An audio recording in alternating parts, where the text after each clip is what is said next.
सवाल ये उठता है कि मन कहाँ रहता है। मन इंद्रियों में रहता है। मन इंद्रियों में रहता है या इंद्रियों को कंट्रोल में कर सकता है। उसे इंद्रियों से जो देखना है वो मन उसे दिखाता है। जीभ, इंद्रियां कौन कौन सी है? जीभ, नाक, त्वचा, कान और पांचवी इंद्री मूत्र नलिका व नाभि के मध्य।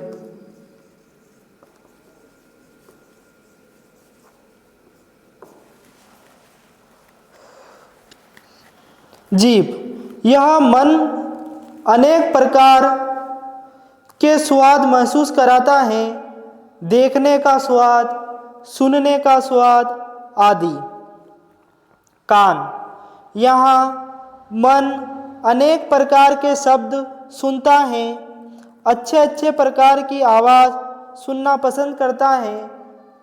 वहीं विडंबना ये है कि किसी की बुराई सुनना, किसी की निंदा करना, किसी का बुरा हो गया हो तो उसका सुनना या बातें करना। अब आँख, यह मन को अनेक प्रकार की दृश्य दिखाती है, पर इंसान किसी की दुर्गति होती है तो मन को अच्छा लगता है। पड़ोसी का बुरा हो गया, कहीं घूमने के दृश्य भी दिखाती हैं, कहीं लड़ाई झगड़े के दृश्य भी देखते हैं। इंसान को ऐसी दृष्टि रखना चाहिए कि सामने वाले की सारी धन संपत्ति दिख जाए तथा उसका अहंकार भी दिख जाए, इंसानी कीमत भी दिख जाए। ऐसी दृष्टि रखो तो वह आपके समान ही तुच्छ लगेगा। अब त्वचा, त्वचा यह मन को लुभाने वाले ठंडा या गर्म का पता लगाती है। क्रोध में इंसान गर्म हो जाता है और उसका सिर भी गर्म हो जाता है। इसी मन की अवस्था के कारण अपना सोलियत के हिसाब से रहने की कोशिश करता है। मूत्र नलिका तथा नाभि के मध्य पांचवी इंद्री है जो सभी इंद्रियों का तोड़ भी है और इसी से शक्ति का संचार होता है। इसी के कारण इंसान परिश्रम करता है। हर इंसान का मानसिकता हो, शरीर हो, प्रकृति के साथ जुड़ी है। अब जानते हैं मन के विकार व मन के विकार दो तरह की विचारधारा में होते हैं, एक प्रवृत्ति और एक निवृत्ति।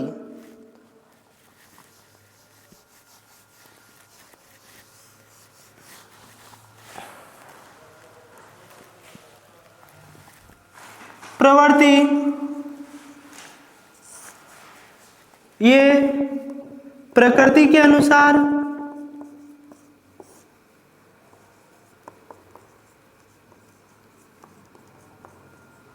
और निवृत्ति ये आत्मा के अनुसार।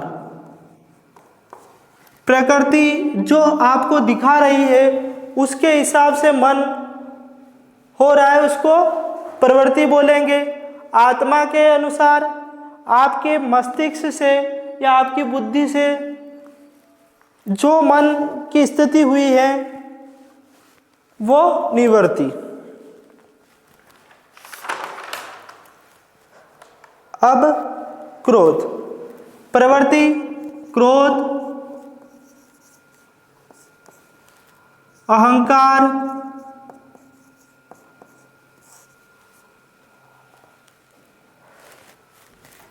लोभ,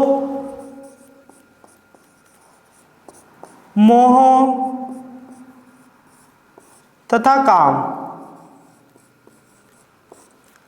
क्रोध का अपोजिट होता है क्षमा।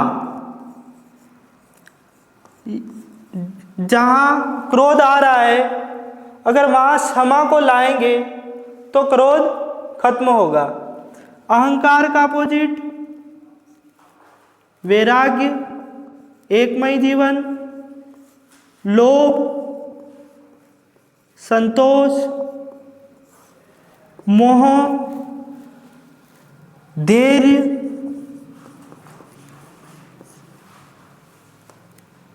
काम, वस्तु, विचार। हर मनुष्य में इनकी कुछ ना कुछ मात्राएं होती हैं। हम देखते हैं कि किसी को तुरंत गुस्सा आ जाता है और किसी को देर से गुस्सा आता है, यानी किसी में कम मात्रा होती है, किसी में ज़्यादा। किसी में क्रोध 110% भी हो सकता है, वहीं क्षमा 120%। कहीं क्रोध मान लो उसमें 5% है तो उसमें क्षमा 6%। ऐसी मनुष्य की अलग अलग स्थिति के अनुसार हर एक मनुष्य में इनका प्रतिशत भी अलग अलग होता है। अहंकार 50% तो कहीं 40%, संतोष कहीं 20% तो कहीं 10%, 5% तो कहीं 15%। ये मानव मस्तिष्क के द्वारा हर एक इंसान के अंदर बैलेंस बनाए या नियंत्रण में रखते हैं या अपनी स्थिति के अनुसार इनको बैलेंस में करते हैं। कहीं 6% तो कहीं 10%। जहाँ क्रोध बढ़ेगा वहाँ अहंकार भी बढ़ेगा, वहाँ लोभ भी बढ़ेगा, वहाँ मोह भी बढ़ेगा। आपने क्रोध को क्षमा के जरिए खत्म कर दिया तो वहाँ वैराग्य भी बढ़ेगा, संतोष भी बढ़ेगा और इनका स्तर भी कम होगा। आपको अभ्यास करना है। श्री कृष्ण ने भी कहा है कि वैराग्य और अभ्यास, वैराग्य और अभ्यास करोगे तो मन एकाग्र होगा। वहाँ इसी विकारों की बात कही गई है, उन्होंने पूरा नहीं बताया है, यहाँ पूरा बता रहे हैं।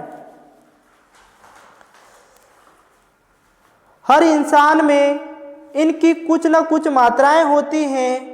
ये इंसान के ऊपर डिपेंड करेगा कि वो कैसा इंसान है। इन सब विकारों को मानव मस्तिष्क से नियंत्रण किया जाता है, क्योंकि मानव मस्तिष्क ही आत्मा का केंद्र है। ये विकार एक दूसरे के विपरीत हैं। जैसे क्रोध को क्षमा से शांत कर सकते हैं, अहंकार को वैराग्य से शांत कर सकते हैं।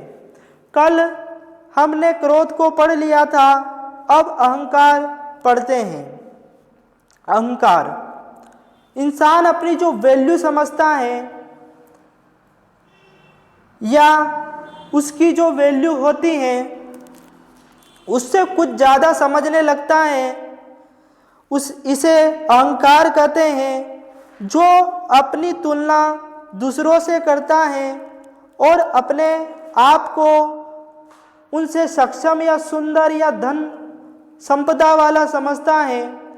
अहंकार किसी भी प्रकार का हो सकता है, सुंदरता का अहंकार हो सकता है, सक्षम बनने का अहंकार हो सकता है, धन दौलत का अहंकार हो सकता है। तो उस रोग को अहंकार कहते हैं। अहंकार इंसान के पतन का कारण होता है। दूसरे लोगों द्वारा भी उसकी वाह की जाती है। मतलब ये कि आप बहुत पैसे वाले हो या कोई सुंदर है तो आपके समान कोई सुंदर नहीं है।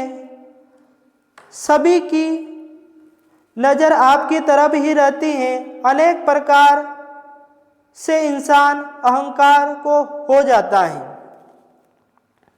आपके आस पड़ोसी द्वारा भी आपको तारीफ की जाती है, तब भी इंसान को अहंकार हो जाता है। अहंकार बढ़ने से क्रोध भी बढ़ता है, मोह भी बढ़ता है। अहंकार का तोड़ है वैराग्य।